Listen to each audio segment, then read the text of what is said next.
on est en direct. Super. Bon, tout va bien, on est en direct. Je suis en direct actuellement sur Instagram et sur YouTube. Donc, j'espère que ça va se dérouler correctement. C'est mon premier direct. J'espère que tout va bien se passer. Je vais commencer par éternuer pour célébrer ça. Non, ça va.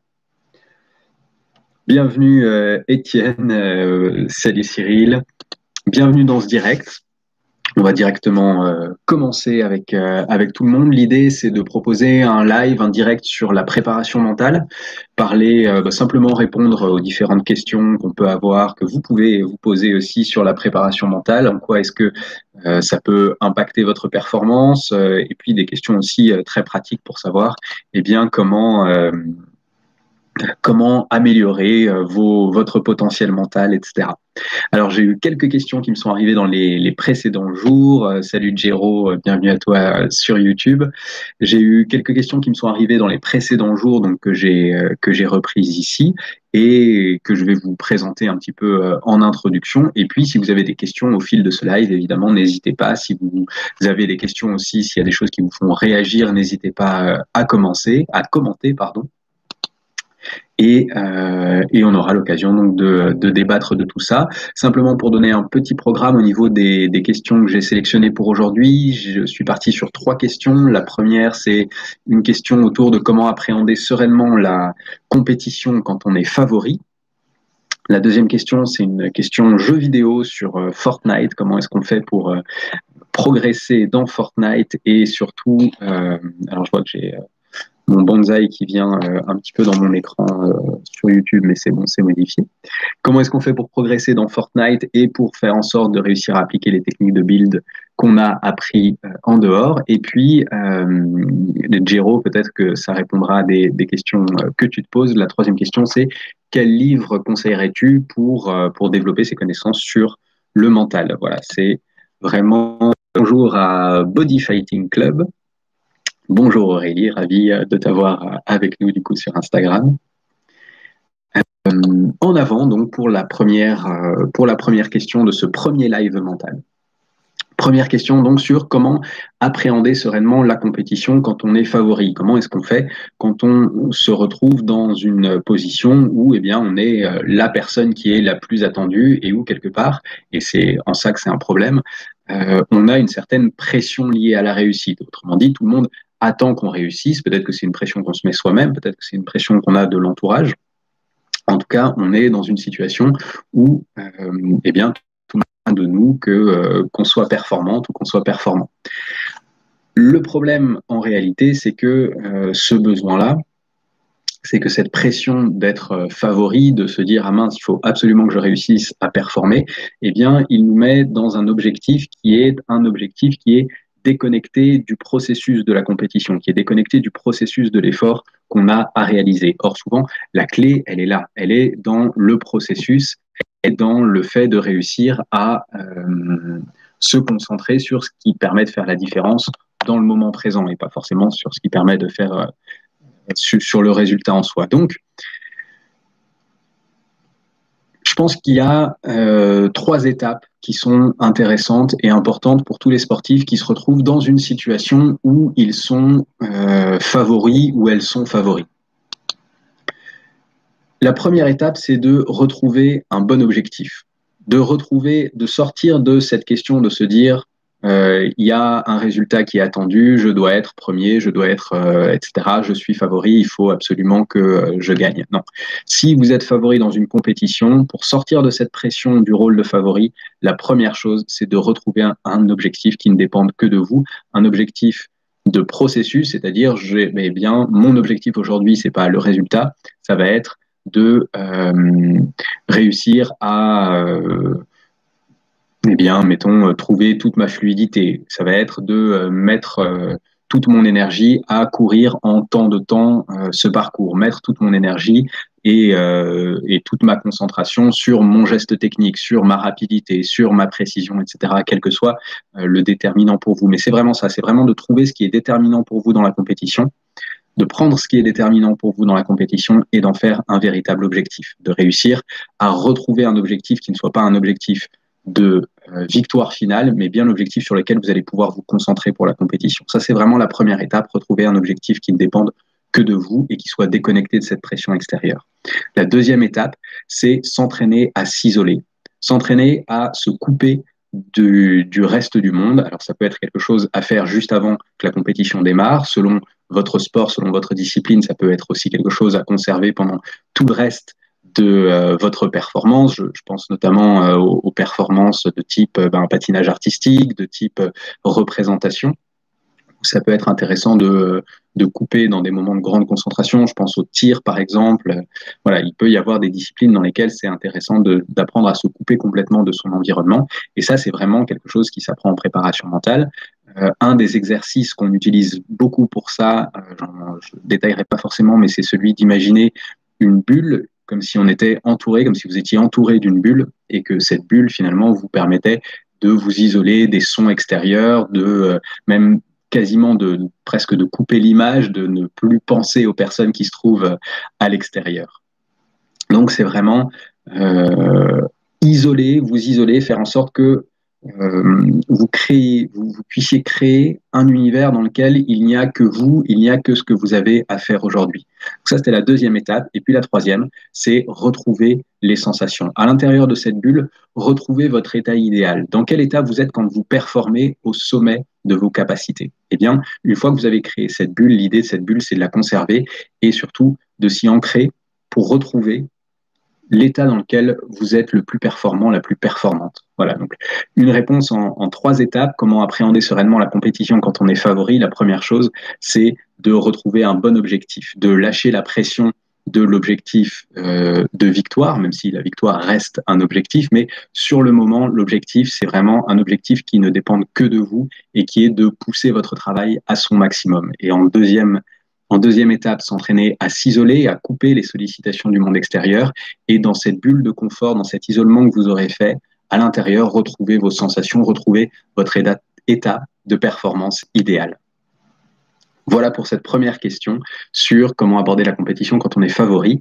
Je vais passer tout de suite à la deuxième question. La deuxième question, c'est une question de jeux vidéo, d'e-sport, et notamment, là, on parle de Fortnite. C'est une compétition qui est intéressante, même si vous ne jouez pas aux jeux vidéo, même si c'est pas forcément votre univers, parce que c'est une question. Alors la question, c'est j'ai appris des techniques de build en jeu, mais je ne pense pas à les faire. Je suis débordé et en gros, j'arrive pas à appliquer. Et en fait, c'est une question très intéressante parce qu'elle se retrouve dans tout type de sport. C'est la question de quand je suis pris dans le feu de l'action, est-ce que j'arrive à appliquer ou non les techniques théoriques que j'ai apprises à l'entraînement? Alors, je pense évidemment, parce que ce sont des sports qui me plaisent beaucoup, à toutes les disciplines, d'arts martiaux et sports de combat, mais fondamentalement, la question de l'application de la technique dans un temps de compétition, c'est une question qui se pose évidemment à toutes les compétitrices et tous les compétiteurs. Alors, pour répondre sur cette question, donc si vous n'êtes pas familier avec les différents termes, disons que les techniques de build, ce sont toutes les techniques qui vont lui permettre de développer son personnage au fil du jeu, de le renforcer et de lui donner une cohérence. Et donc, ces techniques-là, a priori, donc c'est Grégoire qui m'a posé la question. Grégoire a des problématiques puisque théoriquement ça va bien, il a compris comment se développer en cours de compétition, mais il est complètement débordé par l'émotion, par la rapidité du jeu, par la réaction, et du coup tout cet entraînement théorique, il n'arrive pas à l'appliquer. Alors comment est-ce qu'on réussit à faire? Eh bien, pour moi, tout est dans la création d'une zone de compétence progressive. Autrement dit, la tentation qu'on a, et surtout quand on démarre la compétition, surtout quand on démarre les événements, c'est de se dire, eh bien, je vais me remplir la tête de théorie, je vais tout connaître sur le bout des doigts, et magiquement, eh bien, ça me permettra de tout appliquer. Et si vous avez un petit peu de pratique en sport, si vous avez un peu de pratique en compétition, je pense que vous devez sourire derrière votre écran. Évidemment, ça ne fonctionne pas comme ça. Le fonctionnement, c'est de commencer extrêmement petit, de commencer par des choses très simples et de les répéter énormément jusqu'à pouvoir les maîtriser, et les maîtriser, c'est-à-dire les appliquer en compétition, mais surtout les appliquer dans un temps où, au niveau émotionnel, il va y avoir une charge particulière, les appliquer dans un temps où eh bien, ça va être plus compliqué où le cerveau et le corps seront sous pression. Donc, c'est vraiment ça la première partie de la réponse. Elle est vraiment là de dire apprendre plein de techniques de build, c'est bien, c'est important, ça permet de développer une certaine connaissance, mais au moment de la compétition, il vaut mieux se concentrer sur une ou deux techniques et réussir à les maîtriser réellement et apprendre petit à petit. Et c'est une des grandes chances avec l'e-sport, c'est que le nombre de compétitions possibles ou le nombre d'entraînements en conditions de compétition possibles est vraiment très grand.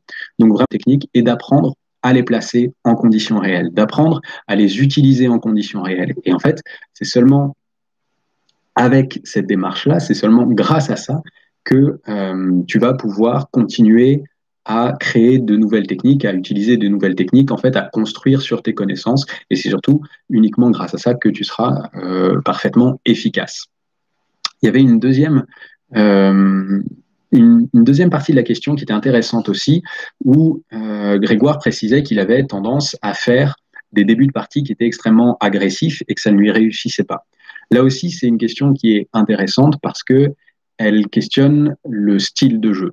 Le style de jeu, le style de pratique, le style de sport. On est tous et toutes différents, différentes, et dans votre sport, probablement dans votre discipline, eh bien, il y a des personnes différentes, des personnalités différentes, et il est assez rare d'avoir des stratégies qui conviennent à tout le monde, ou une stratégie qui puisse être appliquée par tout le monde et qui soit définitivement la meilleure. Ce qui est intéressant, c'est plutôt de se poser la question, quel est mon type de personnalité et comment est-ce que j'exploite ma personnalité pour pouvoir tirer mon avantage du jeu. Évidemment, il y a des gens qui vont être plutôt agressifs, d'autres qui vont être plutôt défensifs.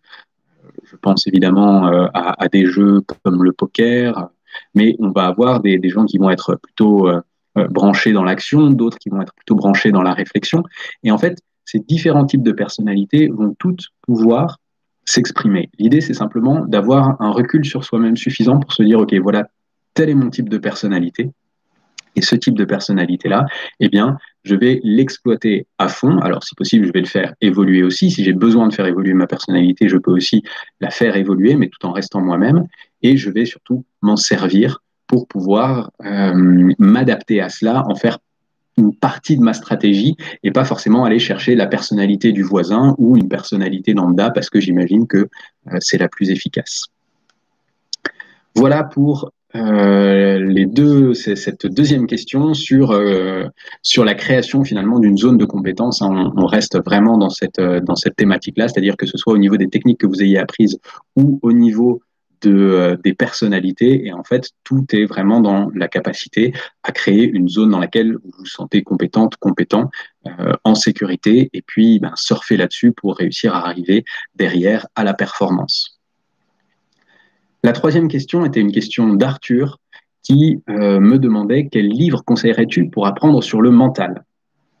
Alors, apprendre sur le mental, c'est hyper vaste. Donc, il précisait pour coacher. Donc, a priori, pour devenir coach mental, quel livre conseillerais-tu pour devenir coach mental? Alors, ce qu'il faut savoir, et je dis ça juste en introduction, pour ma part, j'ai commencé par l'hypnose et c'est par l'hypnose que je suis arrivé à la préparation mentale de sportif. Donc, là, j'ai pas eu de précision énorme d'Arthur, mais a priori, on n'a pas le même profil. C'est a priori quelqu'un qui s'intéresse directement pour commencer par la préparation mentale. Alors, mon conseil serait le suivant. Mon conseil serait de commencer pour en apprendre plus sur le mental, pour se dire, tiens, est-ce que finalement le coaching mental m'intéresserait, ou même juste simplement, est-ce que je peux quelque part joindre ça à ma pratique. Ça peut être une question que se posent notamment des coachs sportifs qui se disent tiens, est-ce que je joins la carte du mental à mon activité de coach sportif? Alors avant tout, évidemment, je vous le conseille, la préparation mentale, c'est un domaine qui est passionnant, donc je vous conseille bien sûr de le faire. Comment est-ce qu'on le fait concrètement? Voilà la méthodologie que je peux vous proposer. La première chose, ce serait de débroussailler. Parce que le champ du mental est un champ qui est extrêmement large, ce serait de commencer par débroussailler pour avoir quelques repères. Alors débroussailler, c'est prendre 2 ou 3 bouquins, pas trop gros, assez généralistes, qui vous permettront de voir comment 2 ou 3 auteurs différents abordent le sujet, et puis surtout qui vous permettront de vous familiariser avec les différentes notions. L'idée, ce serait Si vous n'avez pas spécialement envie ou pas spécialement, voilà, si les bouquins, c'est pas votre truc, ça va être un petit peu embêtant, mais ou pas envie d'investir dans des bouquins, il y a beaucoup de vidéos YouTube, il y a beaucoup d'articles sur Internet. Donc, de commencer vraiment à débroussailler, à aller prendre tout ce qui peut vous tomber sur la main, sous la main, quelque chose donc d'assez facile, des livres qui soient assez courts, des vidéos, c'est généralement assez facile à suivre, des articles qui soient pas trop longs, mais bref, essayez de lire un maximum de choses, de regarder un maximum de choses, d'écouter un maximum de choses. Évidemment, je vous conseille ma chaîne YouTube, bien sûr, puisque j'essaye de partager plein de techniques de préparation mentale. J'ai aussi un podcast d'esprit de compétition avec des interviews d'athlètes, donc ça, je vous le conseille, bien sûr. Mais commencez par débroussailler, c'est la première étape. Et ensuite, dans un deuxième temps, Arthur, puisque tu te poses la question de, tiens, est-ce que je pourrais coacher? Comment est-ce que je fais pour passer dans une position de coach? C'est vraiment comprendre ce que tu veux proposer et à qui. Qu'est-ce que tu veux proposer dans le mental? Qu'est-ce qui t'intéresse dans le mental? Parce que c'est vraiment très large. Ça couvre une grande. Enfin, il y a énormément de techniques qui peuvent être mises en œuvre dans la préparation mentale. Et puis, c'est pas la même chose de travailler typiquement avec des outils, des mesures pour développer des facultés cognitives que de travailler je dirais, en face à face, dans un cabinet, que de travailler, par exemple, sur le terrain avec la personne. Enfin voilà, à chaque fois, ce sont des approches qui sont vraiment différentes. Donc, c'est intéressant de comprendre ce que tu veux proposer, à qui tu veux le proposer. Est-ce que c'est de la préparation mentale voilà, pour accompagner, j'en sais rien, moi, spécifiquement un public très très jeune? Est-ce que c'est de la préparation mentale pour accompagner plutôt du haut niveau? Est-ce que c'est de la préparation mentale pour accompagner plutôt du bon niveau, mais qui reste du niveau amateur, des gens qui ont envie de se challenger? Donc voilà, peut-être comprendre ce que tu veux proposer et à qui, sachant que ça peut être plusieurs de ces options-là, mais c'est important pour toi de le savoir, d'être assez clair sur ce que tu veux proposer. Et ensuite, je pense qu'il y a une étape fondamentale, c'est de parler aux gens pour comprendre leurs besoins. En fait, là, jusqu'ici, ça a été une démarche complètement personnelle, c'est-à-dire toi, dans ta tour d'ivoire, qui a pu lire des bouquins, qui a pu regarder des vidéos, qui a pu, etc., etc., parfois même qui, en fait, te réfère à ton expérience personnelle de sportif, mais ça reste une expérience entièrement personnelle. Donc, la première chose, une fois que tu as pu débroussailler et comprendre ce dont il s'agit et ce que tu veux proposer, eh bien, c'est d'aller rencontrer des gens, d'aller voir des copains, d'aller voir des copains de copains, de te faire recommander en disant, bah, tiens, voilà, moi, je m'intéresse à la prépa mentale, ça te dit qu'on en discute, et de poser des questions, de pas essayer tout de suite de passer à l'action, mais de poser des questions aux gens pour comprendre quels sont leurs problèmes, qu'est-ce qu'ils rencontrent, qu'est-ce qu'ils ont envie de résoudre, et à partir de ce moment-là seulement, te dire, OK, ça marche. Une fois que j'ai bien discuté avec les gens, une fois que j'ai écouté, une fois que j'ai posé les bonnes questions, eh bien, et je t'invite par exemple à passer sur le podcast Esprit de compétition, puisque c'est un podcast d'interview d'athlètes, pour voir en fait comment ça se passe dans la tête d'un athlète et comment ça se passe dans la tête d'un athlète d'une discipline que tu ne connais pas, puisque c'est aussi ça la réalité, alors à moins que tu veuilles te spécialiser, mais hey, I'm TJ Moxman, hey, glad to have you here. I'll still continue in French, but thanks for dropping by. Donc, du coup, vraiment débroussailler, comprendre ce que tu veux proposer et à qui. Et puis, eh bien, une fois que tu as parlé aux gens, une fois que tu as compris que tu es sorti de la tour d'ivoire, une fois que tu as pu parler aux gens pour les comprendre, eh bien, l'idée, c'est d'aller dans des ouvrages plus profonds, c'est-à-dire d'aller voir dans la psychologie du sport, d'aller voir dans des techniques spécifiques. Alors, évidemment, moi, je t'invite bien sûr à aller voir au niveau de l'hypnose, mais il y a vraiment plein de techniques, la PNL, la sophrologie, enfin il y a vraiment plein de manières de faire de la préparation mentale. Donc creuser des techniques spécifiques, creuser la psychologie du sport, creuser des ouvrages méthodologiques, etc., etc. Et petit à petit, eh bien, te faire ton bagage, mais faire en sorte que ce bagage réponde toujours à un besoin du terrain.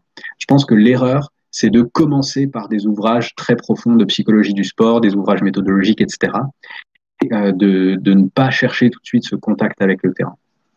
Voilà pour ma réponse sur cette question. Quel livre conseilles-tu pour apprendre le mental? Donc, en fait, finalement, plus qu'un livre, c'était plutôt la présentation de la démarche générale, mais j'espère que ça a pu répondre à ta question. C'est la fin de ce live, j'arrive à 20 minutes. Je m'étais laissé ce temps-là pour répondre à ces 3 questions. Merci beaucoup à vous de l'avoir suivi. J'espère qu'il vous a plu. Je vais essayer d'être probablement de réussir à plus annoncer l'heure du prochain live, mais je suis ravi d'avoir été suivi pendant ces 20 minutes, que ce soit sur Instagram, que ce soit sur YouTube. Je vais essayer voilà, de continuer cette formule-là. Si vous avez des questions, n'hésitez pas, c'est le moment. Je vais republier de toute façon ces vidéos sur mes différents réseaux sociaux, probablement en séparant les thématiques. Mais en tout cas, vous les proposez. N'hésitez pas aussi à me laisser des questions pour la semaine prochaine, pour le prochain live, si vous avez des questions, ou alors simplement à les réfléchir et puis à me les communiquer à la fin de ce live, dans le courant de la semaine, en tout cas d'ici jeudi prochain pour le prochain live. Voilà.